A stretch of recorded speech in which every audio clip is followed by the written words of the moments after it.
बिस्मिल्लाहिर्रहमानिर्रहीम। अस्सलाम वालेकुम। एक और अदालती फ़ैसला, ये लाहौर हाई कोर्ट का फ़ैसला है। इसमें कई बड़े अहम लॉ पॉइंट डिस्कस किए गए हैं। सबसे पहले आते हैं कि इस केस की स्टोरी क्या है। इसको आप ज़रा गौर से समझें। एक शख्स है जिसका नाम है जमाल दीन। इसकी औलाद में इसके 3 बेटे हैं और 1 बेटी है। एक बेटा मुख्तार अहमद, इसकी कोई औलाद नहीं है। और दूसरा बेटा सरदार मोहम्मद, ये जमाल दीन की ज़िंदगी में फ़ौत हो जाता है। और इस सरदार मोहम्मद की आगे 5 बेटियां मौजूद हैं। अब होता ये है कि जमाल दीन जो बाद में फ़ौत हुआ है, सरदार मोहम्मद पहले फ़ौत हुआ है। जब जमाल दीन फ़ौत होता है तो इसके वारसान में एक उसकी बेटी ये मौजूद है और एक उसका बेटा अब्दुस सत्तार मौजूद है। जबकि सरदार मोहम्मद जो पहले फ़ौत हुआ, अब इस्लामी कानून वरासत को अगर आप देखें तो उसमें सरदार मोहम्मद की औलाद को कोई हिस्सा नहीं मिलता। लेकिन 1961 में अयूब खान के दौर में एक कानून आया जिसमें यह कहा गया कि ये जो पोते या पोतियां ऑलरेडी यतीम हो चुके हैं, इन्हें भी जायदाद में हिस्सा दिया जाना चाहिए। तो फिर उस कानून की सेक्शन 4 में ये लिखा गया कि जब जमाल दीन फोत होगा तो उस वक़्त सरदार मोहम्मद को ज़िंदा समझा जाएगा। हालाँकि ये फ़ौत हो चुका है, लेकिन जायदाद की तक़सीम की ख़ातिर समझा जाएगा कि ये अभी ज़िंदा है, तो फिर इसका हिस्सा निकाला जाएगा और इसका हिस्सा फिर आगे इसकी औलाद को दे दिया जाएगा। अब इस केस में भी ऐसा ही हुआ। सरदार मोहम्मद का हिस्सा निकाला गया और वो जो भी हिस्सा बना, वो सारे का सारा इसकी 5 बेटियों में तक़सीम हो गया। अब हुआ ये कि अब्दुस सत्तार ये बाद में अदालत में आ गया और इसने कहा कि ये सरदार मोहम्मद का हिस्सा ठीक है, मान लिया कि उसका हिस्सा बनता है 1961 के कानून के तहत। लेकिन उसका हिस्सा सारी बेटियों को कैसे मिल गया है? क्योंकि बेटियों को तो मिलता है 2/3 और बाकी जो 1/3 बचता है, वो मिलना था मुझे और मेरी बहन को। जबकि वो नहीं दिया गया, सरदार मोहम्मद को मिलने वाला सारा हिस्सा उसकी बेटियों को दे दिया गया है। अब मैंने वज़ाहत से केस बयान किया, उम्मीद है आप स्टोरी समझ गए होंगे। अब जब केस ये अदालत में गया, तो जो लोअर कोर्ट थी, उसने फैसला दिया इन 5 बेटियों के हक में। उन्होंने कहा कि ठीक है, यानी उस लोअर कोर्ट ने कहा कि जो हिस्सा सरदार मोहम्मद का बनता था, वो सारे का सारा बेटियों को मिलना था। अब ये अब्दुस सत्तार चला गया अपील में। तो डिस्ट्रिक्ट जज ने ये फैसला दिया, उसने कहा कि लोअर कोर्ट ने गलत फैसला किया है। सरदार मोहम्मद की बेटियों को 2/3 मिलेगा और बाकी मिलेगा सरदार मोहम्मद की बहन और भाई को। जो ट्रायल कोर्ट ने फैसला दिया था, ट्रायल कोर्ट ने ये उसमें कहा कि एक तो अब्दुस सत्तार बड़ा लेट आया है, यानी इंतकाल दर्ज हो जाने के कई साल बाद आया है, तो इसलिए इसका हक ख़त्म अगर बनता भी था। और दूसरा, जो बहन है इस केस में शरीफा बीबी, वो आई नहीं है अदालत में। जब वो आई नहीं है तो उसको कैसा हिस्सा, अगर उसका कोई बनता भी था तो उसने तो सरेंडर कर दिया, उसने तो अपना हिस्सा मांगा ही नहीं है, तो लिहाजा उसको कुछ नहीं मिलेगा।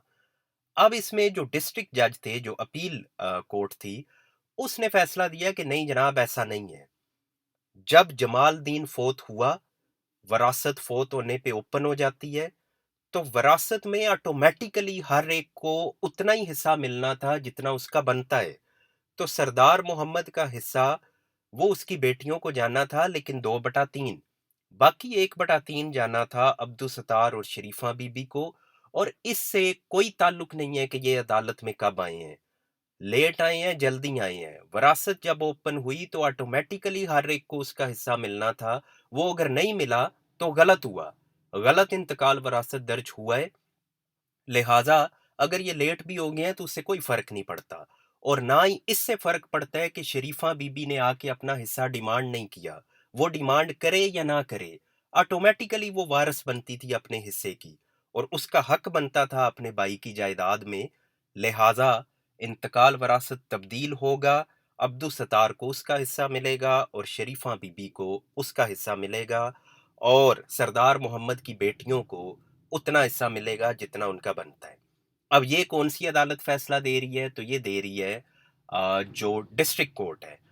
اب جناب یہ جو 5 بیٹیاں تھیں سردار محمد کی، یہ پھر فردر اپیل میں چلی گئیں، کہاں؟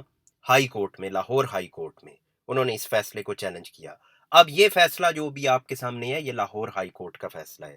لاہور ہائی کورٹ نے جو فیصلہ دیا اس میں انہوں نے سپریم کورٹ کے ایک فیصلے کا حوالہ دیا۔ اب میں آپ کے سامنے وہ سپریم کورٹ کا فیصلہ بھی ریڈ آؤٹ کرتا ہوں۔ تو یہ جناب ہے پیج نمبر 9۔ یہ ٹوٹل جو پیجز ہیں وہ 13 ہیں، اس وقت ہم پیج نمبر 9 پہ ہیں۔ تو اس پہ جناب یہ سیکشن 4 کا ذکر ہے، آپ وہ بھی پڑھنا چاہیں تو آپ پڑھ سکتے ہیں۔ Section 4 of Muslim family law ordinance 1961، section 4 کا بتایا گیا ہے کہ یہ ہے کیا اور اس میں کیا لا پوائنٹ ڈسکس ہوا ہے۔ آگے جناب یہ ایک دوسرا فیصلہ ہے، وہ میں آپ کے سامنے پڑھنا چاہ رہا ہوں، اور یہ فیصلہ ہے کمال خان ورسز زینب۔ اب اس کیس میں کیا ہوا؟ اس کیس میں ہوا یہ کہ ایک شخص تھا جس کا نام ہے سفید خان۔ سفید خان کا آگے بیٹا ہے راجو۔ اب سفید خان وہ فوت ہو رہا ہے بعد میں، وہ فوت ہوتا ہے 1972 میں، اور اس کا بیٹا راجو وہ 1953 میں آلریڈی یعنی فوت ہو چکا ہے۔ راجو کی آگے ایک بیٹی ہے جس کا نام ہے زینب۔ اب ہوتا یہ ہے کہ جب سفید خان 1972 میں فوت ہوا، اس کی ساری جائیداد، کیونکہ 1961 کا قانون آ چکا تھا، اس کے تحت فرض کیا جانا تھا کہ راجو ابھی زندہ ہے جبکہ وہ فوت ہو چکا تھا، لیکن ساری جائیداد اس کے نام لگتی ہے راجو کے، اور آگے سے ساری جائیداد راجو کی اکیلی بیٹی زینب کو چلی جاتی ہے۔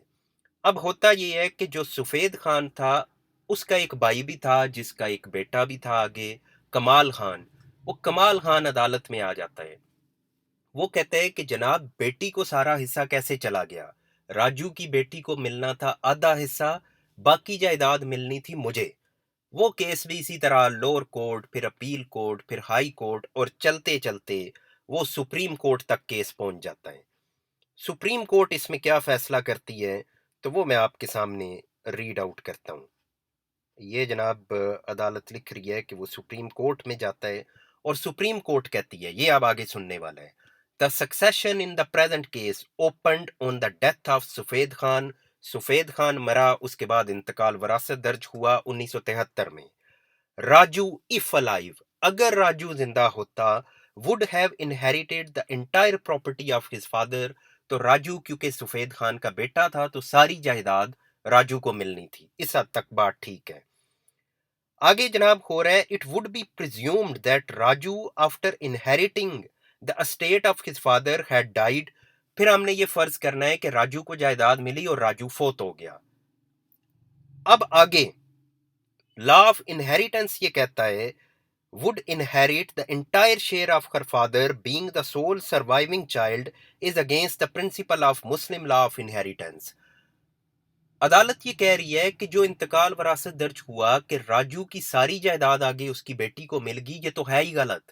اس لیے غلط کہ وہ ساری جائیداد تو باپ کی لے ہی نہیں سکتی، اس کو ملتی ہے آدھی جائیداد، تو اس کیس میں بھی اس کو آدھی جائیداد ملنی تھی، اور باقی کدھر جانی تھی؟ باقی جائیداد جانی تھی راجو کے جو دیگر وارثان بنتے ہیں، اور اس کیس میں راجو کا کزن موجود تھا، تو لہٰذا آدھی جائیداد بیٹی کو اور باقی آدھی جائیداد اس کے کزن کی طرف چلی جانی تھی جو کمال خان ہے۔ تو اس پہ عدالت نے کہا کہ یہ جو سیکشن 4 آیا تھا 1961 میں، اس کا مقصد یہ تھا کہ وہ پوتے پوتیاں جن کو کچھ بھی حصہ نہیں ملتا تھا ان کو حصہ دیا جائے، لیکن اس کا یہ مطلب نہیں تھا کہ وہ بھی لے جائیں جو ان کا بنتا ہی نہیں ہے۔ تو لہٰذا اس قانون کے تحت ان کو صرف وہ حصہ ملے گا جو ان کا بنتا ہے، نہ کہ وہ جو ان کا بنتا ہی نہیں ہے۔